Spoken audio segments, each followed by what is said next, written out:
বাংলাদেশ শিল্পকলা একাডেমিতে সকাল থেকে শুরু হয়েছে ছোট পর্দার অভিনয় শিল্পীদের সংগঠন অভিনয় শিল্পী সংঘের নির্বাচন। শনিবার সকাল ৯টা থেকে শুরু হওয়া ভোট গ্রহণ চলবে ৫টা পর্যন্ত। প্রতিবারই আমাদের একটা রেকর্ডের নির্বাচন অনেকটা আনন্দ ঘন মুহূর্তে হয়, ঈদের দিনের আনন্দের মতো হয়। আমরা এখানে শুধুমাত্র জয় পরাজয়ের হিসাবটা দেখি না। আমাদের যেহেতু ২১ জন ক্যান্ডিডেট আছে, ২১ জন কেউই হারবে না, মানে যারা জিতবে তারা জিতবে, যারা হারবে তারাও জিতবে, কারণ আমরা তো সব একই পরিবারের একটা সংগঠন।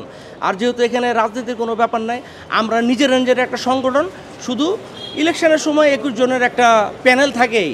আর এবারের নির্বাচনে কোনো প্যানেল নাই, এবারের নির্বাচনে সব ইন্ডিভিজুয়াল, মানে সবাই আলাদা আলাদা আছে। যেমন এর আগের নির্বাচনে 2টা প্যানেল ছিল, কিন্তু এবার কোনো প্যানেল নাই। শিল্পীদের সাথে অনেক ধরনের বৈষম্য হয়, যেমন রাষ্ট্র আমাদেরকে অনেক কিছু থেকে বঞ্চিত করে, যেই সুযোগ সুবিধাগুলো আমরা পাই না আর কি। তারপর শিল্পীদের ভিতরেও বৈষম্যের একটা ব্যাপার থাকে, এবং বিভিন্ন চ্যানেল এবং বড় বড় ইউটিউব চ্যানেল থেকেও শিল্পীদেরকে অনেক সময় বৈষম্যের শিকার হইতে হয়।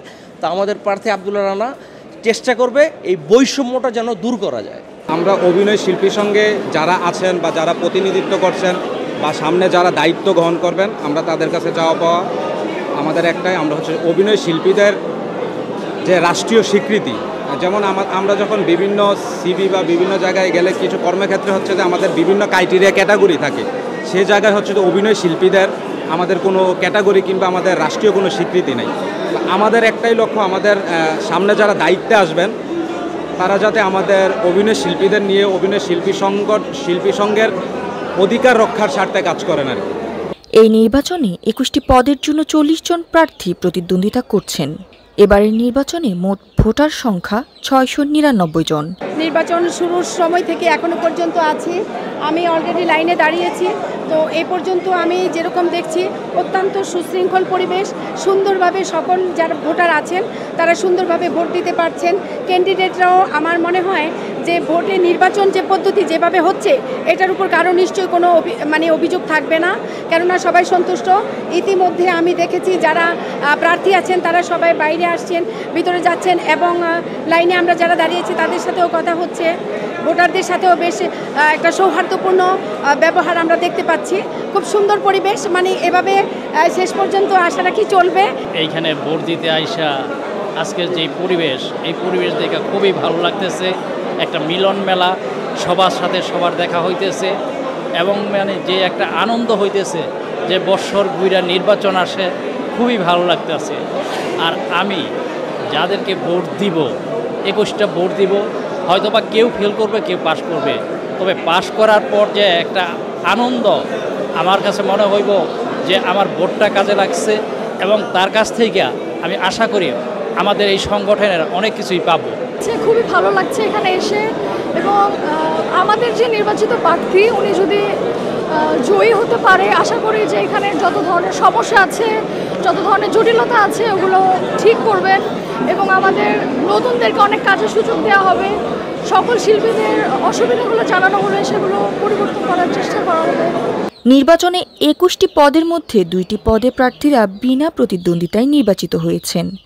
বাকি ১৯টি পদের জন্য জোর প্রতিদ্বন্দ্বিতা চলছে। পরিবেশটা খুবই ভালো লাগছে, মানে এত উৎসব মুখর, এটা নির্বাচন না, এটা একটা উৎসব, আমাদের অভিনয় শিল্পী সংঘের উৎসব এটা। আর আমি আইন ও কল্যাণ সম্পাদক পদে নির্বাচন করছি। আমি একজন আইনি স্টুডেন্ট, আমি LLM কমপ্লিট করেছি, আর আমার হাইকোর্টে প্র্যাকটিস করছি বর্তমানে।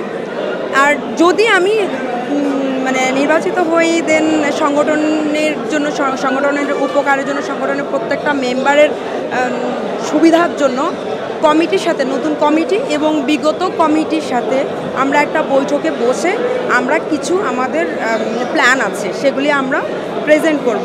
আমি রাফা নাইম, এবার নির্বাচনে কার্যনির্বাহী সদস্য পদে নির্বাচন করছি। তো আজকের পরিবেশটা অনেক সুন্দর, সবাই খুব স্বতঃস্ফূর্তভাবে ভোট কেন্দ্রে আসছে শিল্পীরা। আর দুপুরের পরে বা দুপুরের দিকে ভোটটা আরও বাড়বে, মানে ভোটারদের সংখ্যা আরও বাড়বে। নির্বাচিত হলে আমি যে জিনিসটা করতে চাই, প্রথমত যে শিল্পীদের স্বার্থ সংশ্লিষ্ট কাজগুলি বাস্তবায়ন করাই হচ্ছে আমার মূল লক্ষ্য। তাছাড়া আরেকটা বিষয় উল্লেখ্য যে আমাদের শিল্পীরা প্রত্যেকের জন্য কাজ করতে পারে, তাদের কাজটা সবাই যেন বসে না থাকে, সেটার জন্য কি করা যায় আমাদের সিনিয়র শিল্পীদের সঙ্গে বসে যদি আমরা যারা নির্বাচিত হবেন আমরা হারি জিতি আমরা সবাই একসাথেই কাজ করবো। আসলে নির্বাচন কমিশনের প্রধান হিসেবে দায়িত্ব পালন করছেন অভিনেতা খায়রুল আলম সবুজ। তার সহযোগী হিসেবে রয়েছেন নির্বাচন কমিশনার নরেশ ভূঁইয়া ও ফারুক আহমেদ। আপিল বোর্ডের সদস্যরা হলেন মামুনুর রশিদ, আবুল হায়াত ও দিলারা জামান। যারা নতুন আসতে চায় তাদেরকে বলবো যে এখন প্রফেশন হিসেবে এটা নেওয়ার জন্য একটা ভালো জায়গা, কিন্তু যে শিখে আসবে তার জন্য সবচেয়ে ভালো। মানে একবার হঠাৎ করে হুট করে ঢুকে যাবো এটা বোধহয় ঠিক না।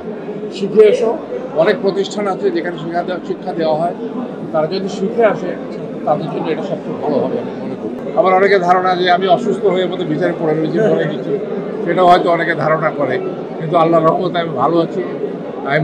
আমি প্রায় এখন সপ্তাহে একদিন করে তো কাজ করছি, একদিন দুদিন করে। প্রকৌশলী বৃত্তি তো আমি ছেড়ে দিয়েছি অনেক আগে। সার্টিফিকেটটা আছে, বাক্সতে ঢোকানো আছে। ইঞ্জিনিয়ার হিসাবে কাজ করেছি, প্রচুর কাজ করেছি, সারা জীবনই কাজ করেছি, কিন্তু এখন আমি পুরোপুরি শিল্পী। ঢুকে প্রফেশনকে বিশ্বাস করে না বা প্রফেশনের যে এথিক্স সেটা বিশ্বাস করে না, তারা আমার মনে হয় নিজেরাই ঝরে যাবে। এখানে আমার কিছু বলার নেই। আর জ্যোতি, দৃষ্টি 24।